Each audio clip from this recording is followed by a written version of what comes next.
तेनालीरामा बना सन्यासी। तेनालीरामा की कहानी। विजयनगर राज्य में राजा कृष्णदेवराय के मन में एक दिन बड़ा सा शिवालय बनाने की इच्छा जागी। इस सोच के साथ उन्होंने अपने खास मंत्रियों को बुलाया और उन्हें शिवालय के लिए एक अच्छी सी जगह ढूंढने को कहा।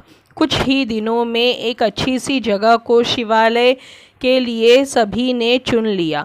राजा ने भी उस जगह को पसंद किया और वहां काम शुरू करने की इजाज़त दे दी।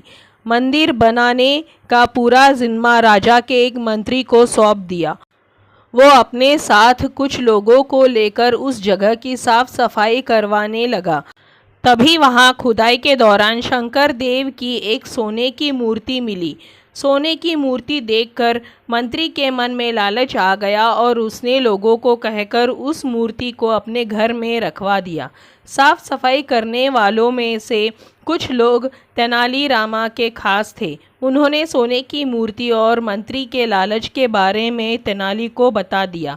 इन सारी बातों का पता चलने के बाद भी तेनालीरामा ने कुछ नहीं किया। वो सही वक्त का इंतज़ार करते रहे। कुछ दिनों के बाद मंदिर के लिए सुनिश्चित की गई जगह पर भूमि पूजन करने का मुहूर्त निकाला गया। सब कुछ अच्छे से होने के बाद राजा दरबार में अपने मंत्रियों के साथ मंदिर के लिए मूर्ति बनवाने की बातचीत करने लगे।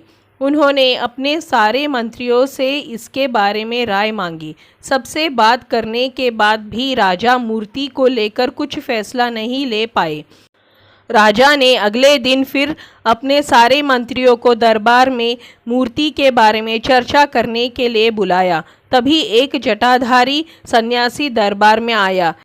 सन्यासी को देखकर सबने उन्हें आदरपूर्वक बैठने के लिए कहा। एक आसन पर बैठकर जटाधारी सन्यासी ने राजा से कहा कि मुझे स्वयं महादेव ने यहाँ भेजा है। मैं जानता हूँ कि आप लोग शिव मंदिर बनाने की सोच रहे हैं और वहाँ स्थापित करने के लिए मूर्ति कैसी हो उस पर यहाँ चर्चा हो रही है। इसी वजह से मैं यहाँ आया हूँ। जटाधारी सन्यासी ने आगे कहा कि भगवान शिव ने मुझे खुद आप लोगों की परेशानी दूर करने के लिए यहाँ भेजा है। राजा कृष्णदेवराय ने आश्चर्य से कहा कि खुद भगवान शिव ने आपको भेजा है।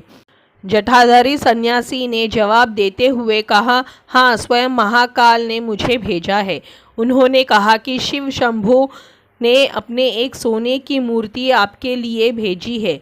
जटाधारी सन्यासी ने अपनी उंगली एक मंत्री की तरफ दिखाते हुए कहा कि उस मूर्ति को भगवान ने इस मंत्री के घर में रखा है। इतना कहकर सन्यासी वहां से चले गए। सन्यासी की बात सुनकर वो मंत्री डर के मारे काँप रहा था। उसके मन में हुआ कि इस जटाधारी को आखिर मूर्ति के बारे में कैसे पता चला होगा। अब उसे राजा के सामने यह बात स्वीकार करनी पड़ी कि खुदाई के दौरान उसे सोने की मूर्ति मिली थी। यह सब देखकर महाराज ने दरबार में नज़र दौड़ाई और तेनालीरामा को ढूंढा, लेकिन वो कहीं नज़र नहीं आए।